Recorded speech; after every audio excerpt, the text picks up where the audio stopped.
whether to start today with my traditional prayer because, it's a continuation. So shouldn't last week's prayer count? And we can, but no. Good try, Alice, but no. Especially because we have done a great job of getting ahead of schedule. I can't tell you the last time I got up this early. Oh, I forgot that I got up this early. So, now is the time for Children's Church that those who go out for, and the rest of us stay in. I got so excited about the time, I ended up forgetting to do children's dismissal. So, will you pray with me? Gracious God, we have indeed sung our praises, offered our prayers before you, and read from your holy word. Now, O God, as we seek to interpret your word, be with us, guide us, help us, and protect us, that the words of my mouth and the meditations of all of our hearts will be acceptable in your sight. For you are our rock and our Redeemer. Amen. Amen. So, I feel like an episode of Adam West Batman. Last week, here's what happened. We talked about the importance of justice. We talked about the importance of recognizing injustice and rising up, but rising up in prayer to get in touch with what God is calling us to do in response to injustices. And there's probably more of a few of you who's going, wait a minute. Barb read this parable and I don't see it, Rick. Good. That's the way I like it. Remember, we're in the middle of a chapter where we have these seemingly completely disconnected parables. Luke has given us first this story about the unjust judge. You remember that one where the lady's beating on the door at all hours and finally says, "Shut up, woman!"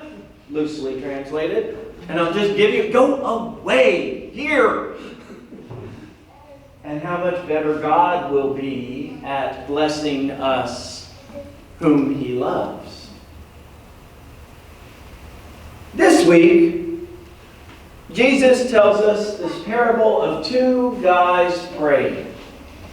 I got some problems with this. Let's start there. I've got some problems because, hey, who is Jesus talking to? Now, you Wednesday night attenders, you know you should have been ready for that question. Who is Jesus talking to? It was right there in the text. His disciples. No, good try. That's always the safe answer. That's right up there on Bible trivia, right? Where you say, if you're not sure, you say, Jerusalem. Right? Same idea. No. He is talking to people who are self-righteous and believe in themselves. And so he tells them this parable. Two guys go up to pray. The Pharisee, who is very public and stands with his arms out and says, "Thank you, God, for making me better than all these other scum." Loosely translated.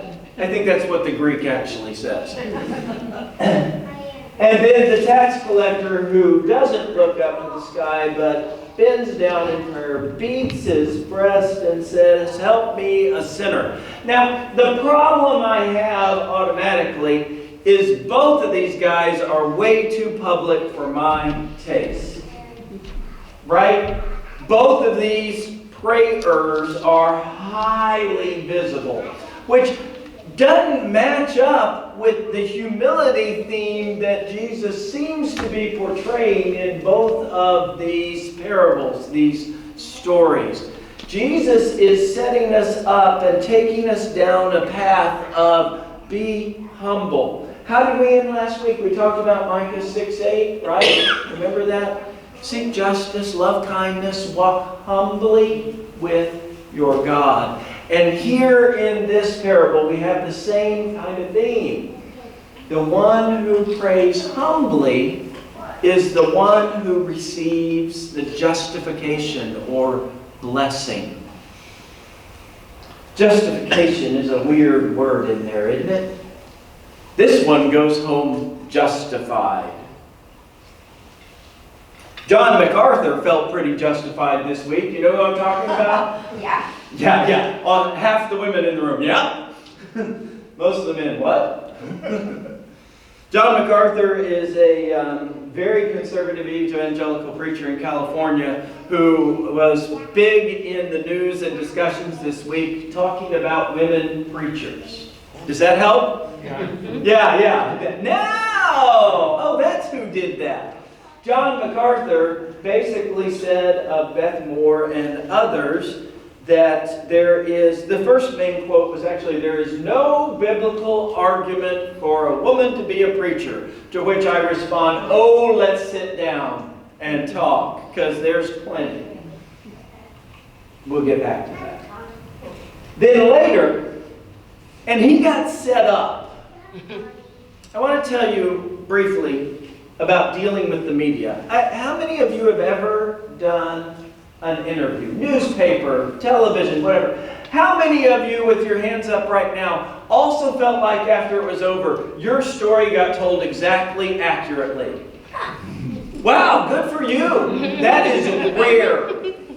In my very first ministry, well, I should say in my very first full-time ministry, one of the first things I did, I was new there, I was the minister for education and youth, and there was a vacation Bible school that happened the week before. The reporter comes in, she takes a picture, we're going to get newspaper coverage, this is good, it's going to magically grow the church, at least in the mindset of those that arranged for the article. This was long enough ago people actually read the newspaper, so that was a plus. And we chat, and I'm like, yeah, we just came off a vacation Bible school. Reporter, how was that? Oh, it was great. We had a really good time. Good experience, lots of kids, everything was great.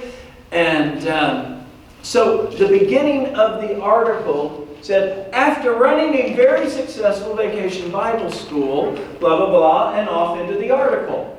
And the article was pretty good. The problem is the woman who was the actual coordinator for Vacation Bible School was ticked because suddenly I took credit for it in her mind because of what was written in the paper. This was a 10-second throwaway chat as we get going, in my mind, discussion. And she turned it became a whole thing. It was ugly.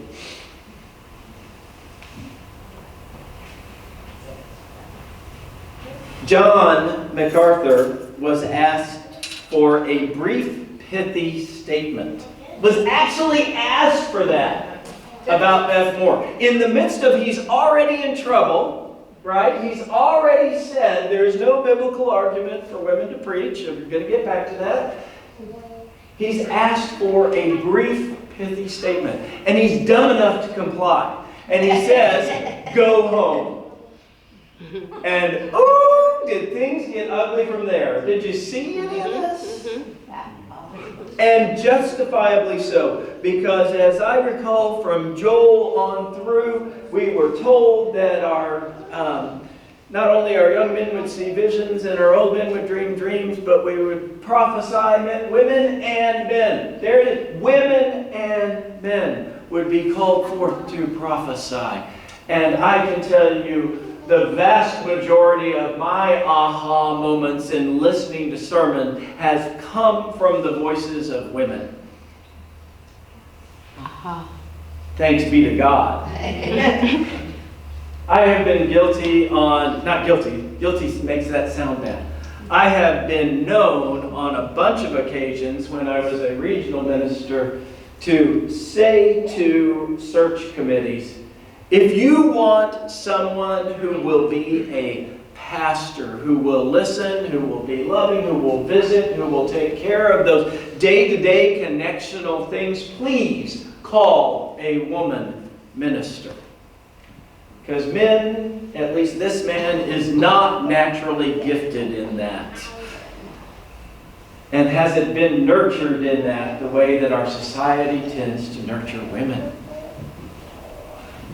Women, like Beth Moore, and all of those who are called to preach are not called by humans, but are called by God. And who in the heck, including John MacArthur, thinks they have a right to say what God has said is not right? Certainly not me. So I support all my sisters in the pulpits this week. I am thankful for every one of them, and I give thanks that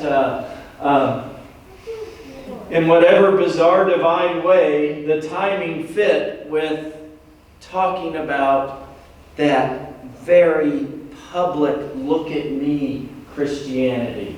Because I think some of what we encountered with John MacArthur, we encounter with this Pharisee that says, I know you love me more than everybody else, God, and here I am making sure everyone knows it. And again, I got a problem with that. Which leads me to more news this week. Anybody see what Kanye West dropped? Jesus is King. Right? This is born out of Kanye's Sunday service. Are you familiar with this? Kanye West, music producer, entrepreneur, into everything, microphone interrupter, crazy man sometimes, has been having these music-driven, hip-hop-driven Sunday services, celebrations of Christianity. And on the one hand, as a pastor who wants the faith to be translated to the next generation, I look at Kanye's work and I say, okay, whatever it takes, let's get the gospel out there. And on the other hand, I think, are we really pointing to Jesus, or are we still pointing at Kanye? And I don't know the answer to that one. This is the same man who declared not 5 years ago in his music, I am God. And it feels a lot like that Pharisee. And I fight with it.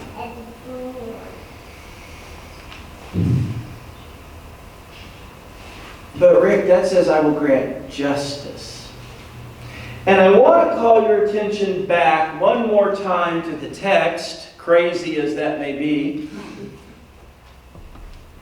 where Jesus says, that one, the one who prayed humbly, will go home justified. Again, a weird word to have crop up in the midst of a parable. So what does justified mean in first century Bible talk? Excuse me. Because that's one of our challenges, right? We read our modern English American Bibles with American translators, with American mindsets, with American words, and we think, oh, we know what that means. I'm justified in my behavior. God will find me and my behavior more acceptable, right?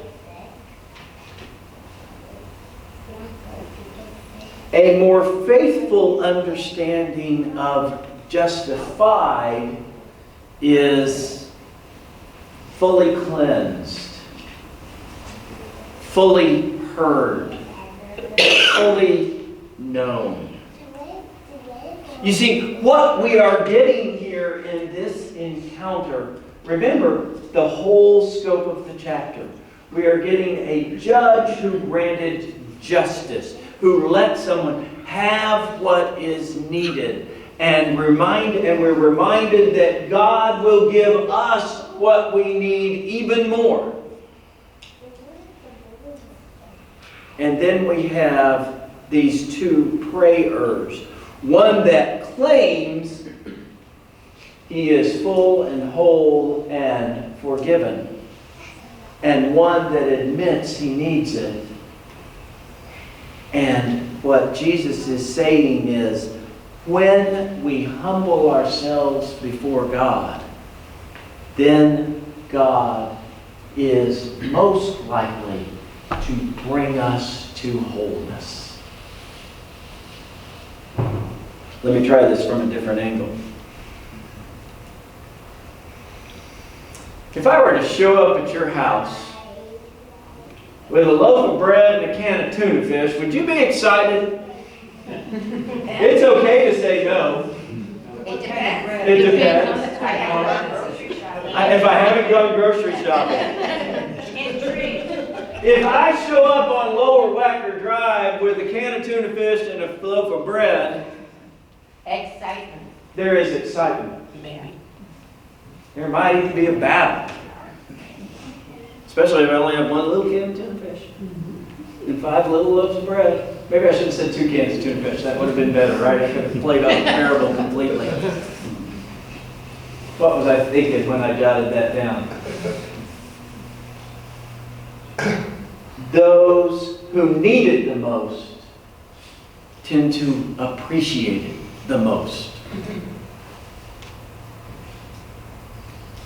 So I ask you, is there justice, is there justification in knowing God, as you know I've told you 100 times if I've told you once, who is absolutely crazy in love with you, is fully ready to fully forgive you. There is justice there. But we get there by knowing we need God's justice. If you look back later on today or think about it again and take one more look at this parable, what you will see is Jesus showing us one prayer who says, I don't need it, and I'm so thankful that you've made me beautifully that way. And one that says, oh God, I need you. Please make me the way I need to be. That's the one who will see wholeness. May God help us find that kind of wholeness.